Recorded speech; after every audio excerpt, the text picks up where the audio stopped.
It is 6 p.m. on the East Coast, and election night is in full swing. Welcome to our special coverage of Fox News Democracy 24. I'm Bret Baier. And I'm Martha MacCallum. Tonight is the night Americans across the country are voting.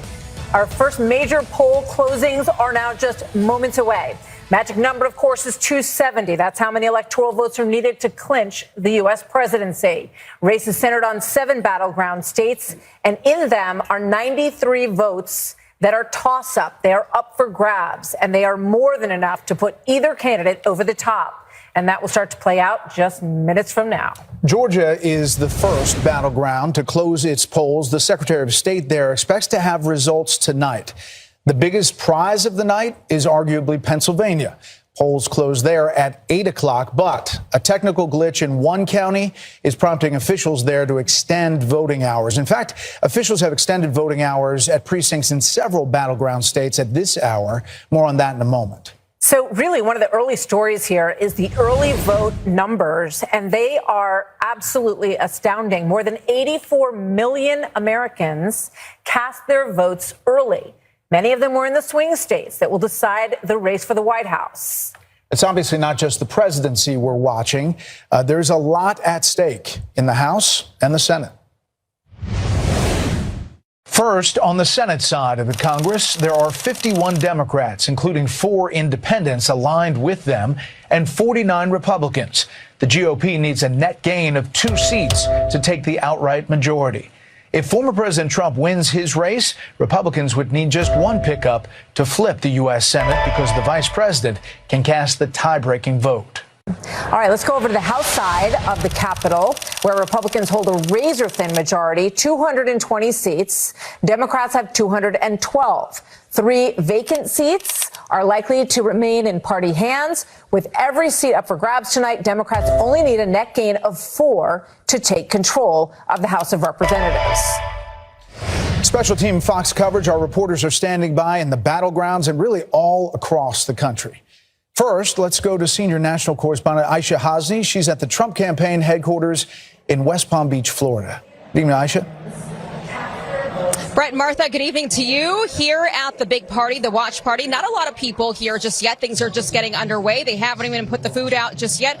I'm told, though, there is a very impressive coffee bar here, which might be an indication that we might be up late tonight. We'll see how that goes. The former president is actually at home in Mar-a-Lago. He's going to be watching the results from there. He's surrounded by family and close associates, including, we just learned, Elon Musk is with him in Mar-a-Lago tonight. Earlier today, when the former president went to go vote here in West Palm Beach, he told the press that he was feeling very confident and that he had no regrets about the way that he ran this campaign. And he got a little introspective for a moment, sort of taking it all in, right? This final 3rd presidential run.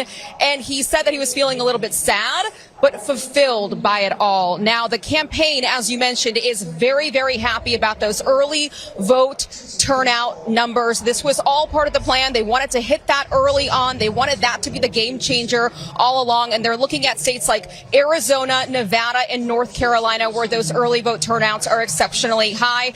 Registering new Republicans instead of cannibalizing those Republicans are hoping will come out in full force today. Trump says that he has not prepared a speech for tonight, that he's going to wing it, and he does not even want to talk about his transition team yet, possibly because there's a little bit of superstition about that, but he's definitely being a little careful about what might happen tonight, hoping that we will have results by tonight. We'll see. Right, Martha? We will see. Aisha Hasni, live in West Palm Beach. Aisha, thanks. So now let's go to our senior White House correspondent, Jackie Heinrich, who is at Harris campaign headquarters at Howard University this evening in Washington. Hi, Jackie. Hey, Martha, you can hear the mic checks behind me. People are starting to trickle in, but make no mistake, nobody here is really feeling very comfortable tonight. The campaign maintains that they have multiple paths to 270, but the campaign manager, Jen O'Malley Dillon, said that the margins are very close. She's never seen them closer. This could be a historically close election.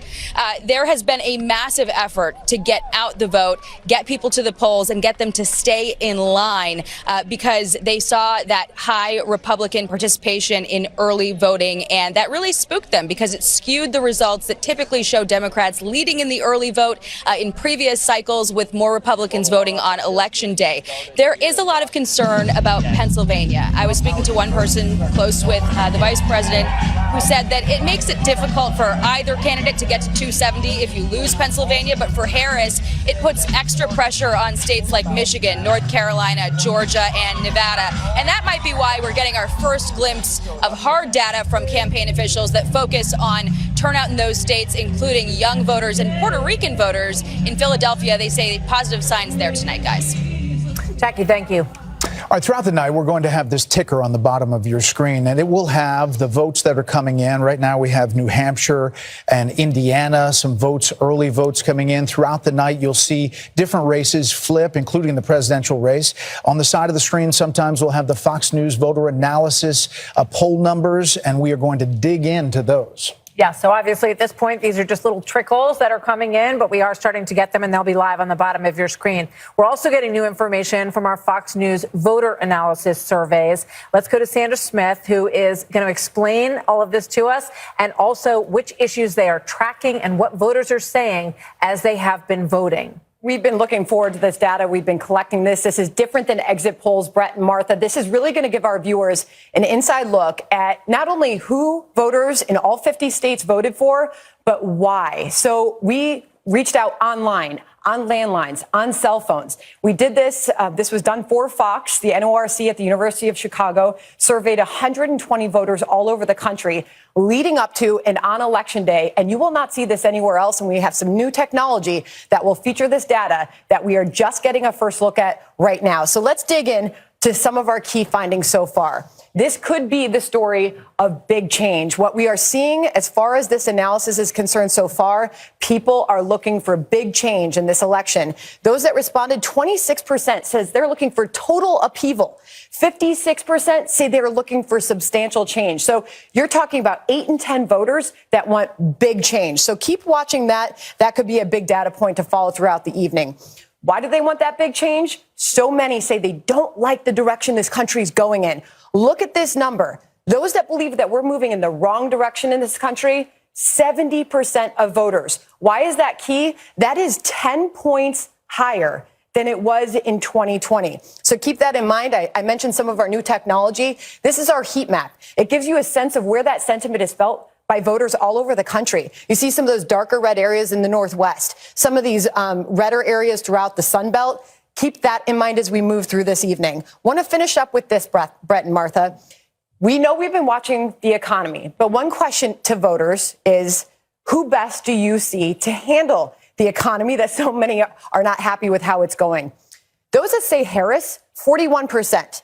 Those that say Trump, 49%. So while he still has the edge, Brett and Martha, we have been seeing leading up to Election Day, Harris narrowing the gap there. So that is really good information as we head into the night. And by the way, as we move into the night and polls start closing, we will be able to break down these answers by who they voted for. So we'll have that for you throughout the night. You know, Brett, Sandra, Martha? it's really interesting. It's massive. Yeah. It's 120,000 voters who have answered this poll that's rolling for a number of days through this afternoon. So it really gives you a sense beyond exit polls. We'll be back with more. No, and again, everybody keeps asking, how is it different than the exit polls?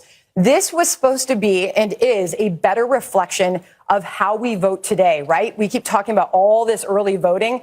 The exit polls would reach out to the voters as they were casting their ballots on Election Day. Well, we know that's not how so many Americans vote today, right, Brett, Martha? So this should better reflect voter sentiment all over the country. All right. Sandra, thank you. All right. Bill Hemmer is at the Billboard, the first of the night, which will be a lot of it. Good evening to you. You ready for Innovative technology you have this time. Yes, indeed. We got a little bit of stuff here, and at the end, I'll stand on my head, too. So a little bonus, all right? That'll be later. So we're getting ready for the marathon. A good evening, everybody at home. Okay, some of the voters now coming in now in places like Indiana that are in the Eastern time zone.